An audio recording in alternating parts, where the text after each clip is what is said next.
Hoje no Pod na Record recebemos uma história de superação e coragem. A nossa convidada deixou uma carreira sólida no Brasil para recomeçar em Portugal. Olá, doutora Catarina, bem-vinda. Muito obrigada. É um gosto estar aqui a falar consigo.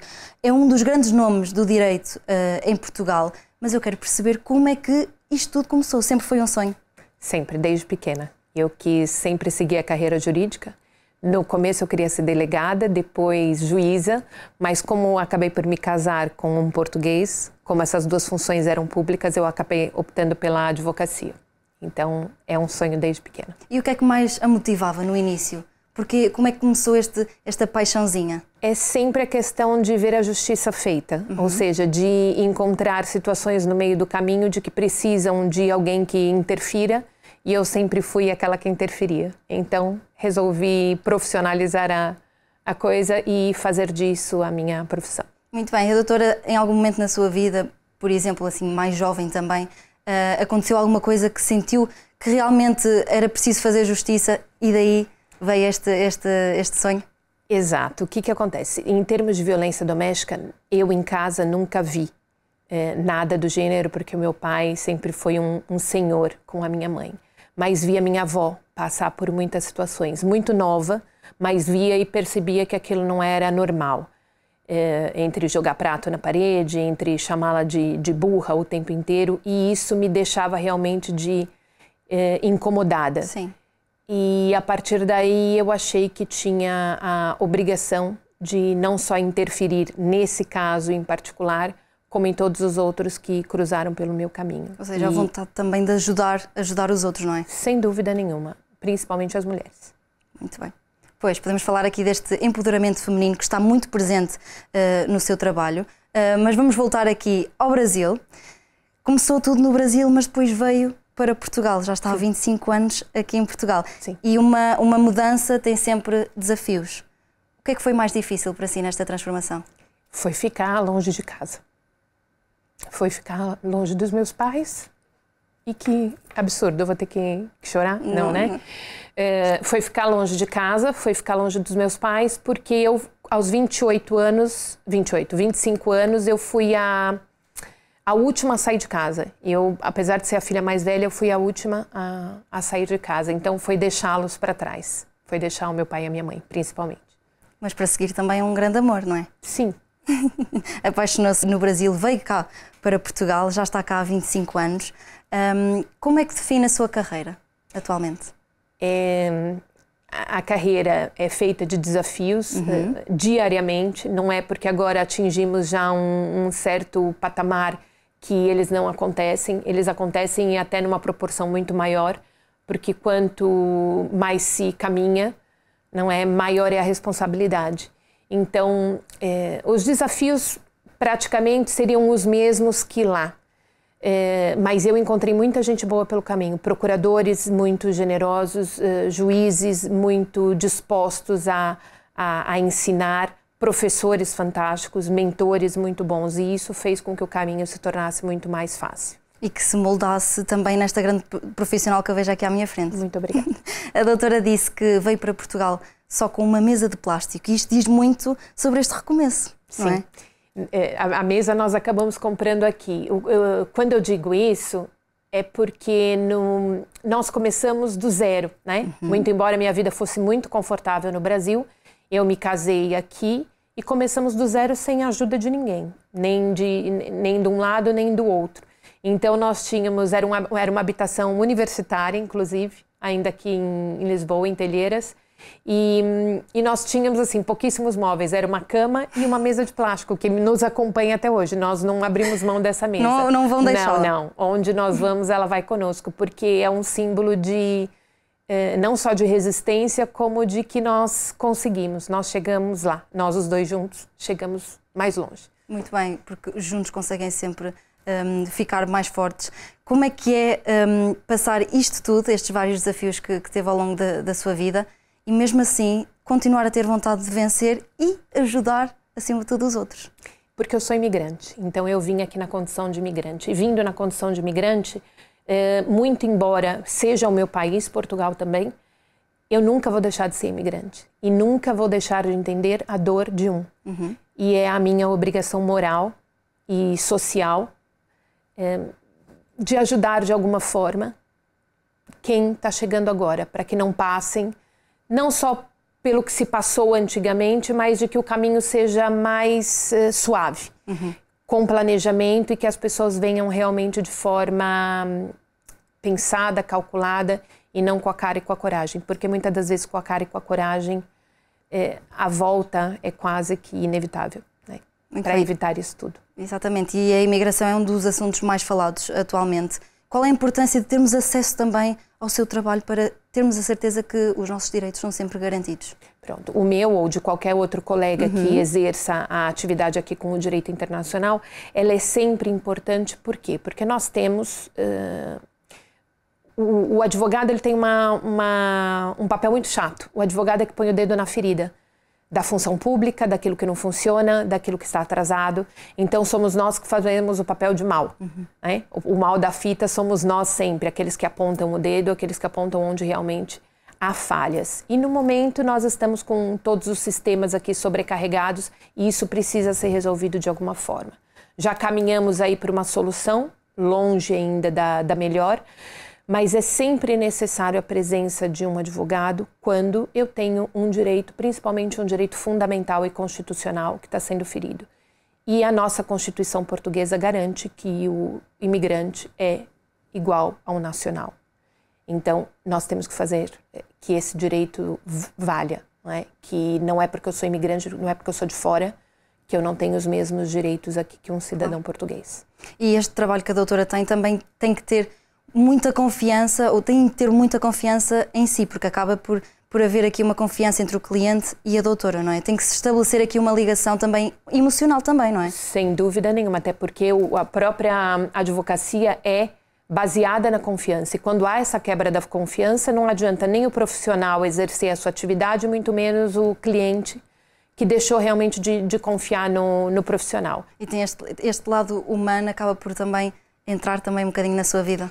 Entra, nós temos que filtrar muita coisa, porque há um desgaste emocional, tanto que, por exemplo, há processos que eu já nem pego muito mais, porque eu já me desgastei ao longo desses 25 anos e às vezes tomo dores que eu realmente não tenho que tomar. Qual é a sensação, por acaso eu estou curiosa, doutora, qual é a sensação de ver um caso muito bem resolvido, um caso de sucesso? É confortante. É satisfatório, sem dúvida nenhuma, não há aqui modéstia em falar, mas é ver que tudo aquilo que nós estudamos, porque o advogado não deixa de estudar, que serviu para aquela pessoa conseguir o que ela precisava.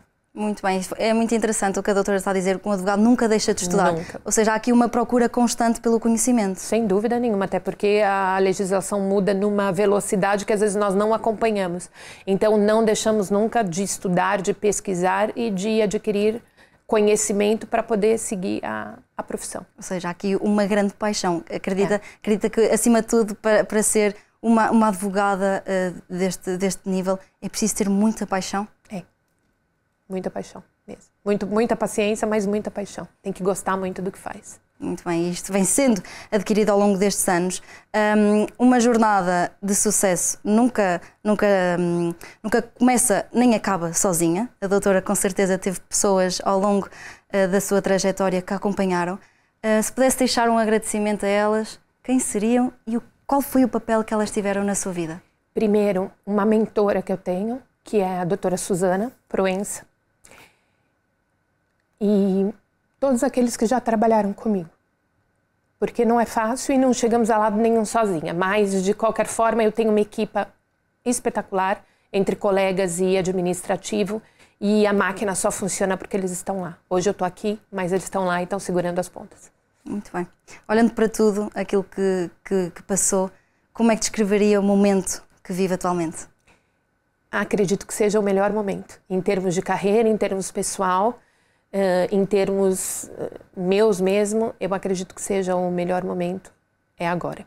Muito bem. E para quem não domina estes termos, como é que descreveria a sua profissão e como é que as pessoas também podem adquirir o seu trabalho para poderem viver, no fundo, não é? Pronto. Nós temos escritório aqui em Lisboa, temos no Porto também.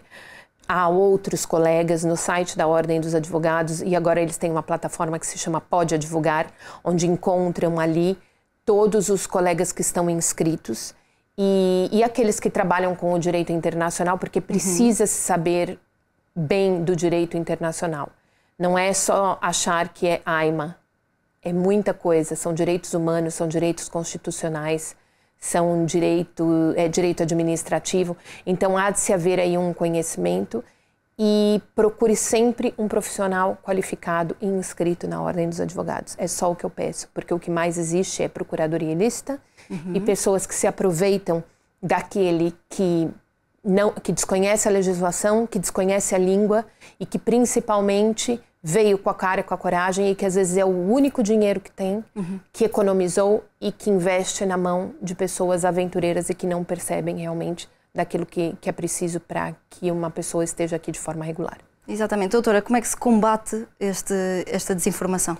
Com queixas à Ordem dos Advogados, principalmente, sobre procuradoria ilícita, aquilo que saibam, porque quando um advogado comete alguma questão profissional, eu tenho onde reclamar, que é na ordem profissional.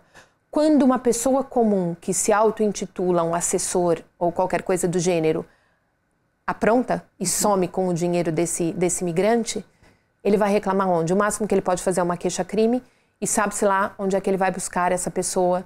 Não é? Muitas até desaparecem. Então, procure sempre um profissional qualificado e inscrito na Ordem dos Advogados, na Ordem dos contabilistas certificados, sempre um profissional certificado. E este profissional acompanha o cliente em cada etapa, em cada processo? Etapa, exatamente, em cada etapa. Ele vai sentir sempre acompanhado? Claro, desde a entrada, às vezes encontra-se empecilho na entrada no próprio aeroporto.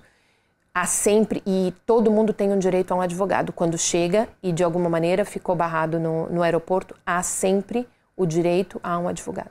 Muito bem. Doutora, quer partilhar assim alguma história mais inusitada que tenha acontecido ao longo destes 25 anos de carreira, que não são poucos, não é?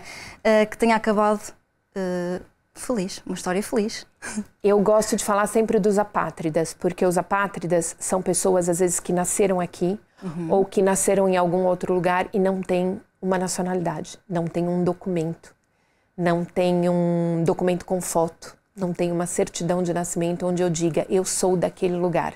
Então essa questão do pertencimento, quando nós conseguimos resolver essa situação, principalmente dos apátridas e dos refugiados, muitas vezes isso é gratificante, porque ninguém sai da sua casa se não houver um problema muito sério. Ou eu tenho aquela imigração voluntária, que eu vou por amor, ou vou para estudo, ou vou para trabalho, ou eu tenho aquela imigração necessária. E quando essa imigração é necessária por guerras, por abusos, por violência com o sexo feminino, inclusive, violências de gênero, isso é muito confortante quando eu consigo que aquela pessoa fique naquele país e que aquele país seja o país dela, onde ela escolheu viver e que o acolheu. E Portugal, nesse sentido, podem dizer o que quiser. Portugal, nesse sentido, é um dos países mais acolhedores da Europa para os casos de refugiados. Podemos afirmar isso? Podemos afirmar isso, com todo gosto e com todo orgulho.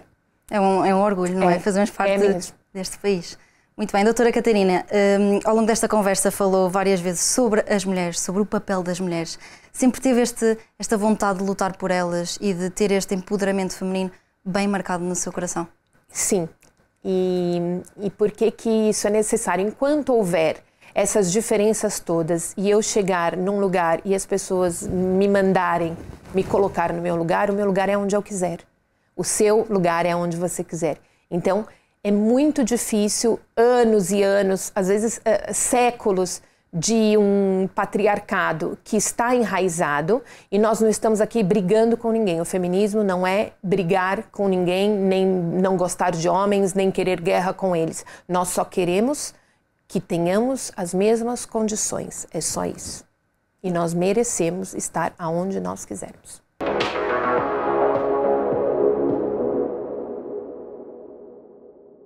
Doutora, numa só palavra, como é que define a sua carreira? Vontade. Muito bem. Muito obrigada, doutora. Foi um gosto estar à conversa consigo. Obrigada. Obrigada.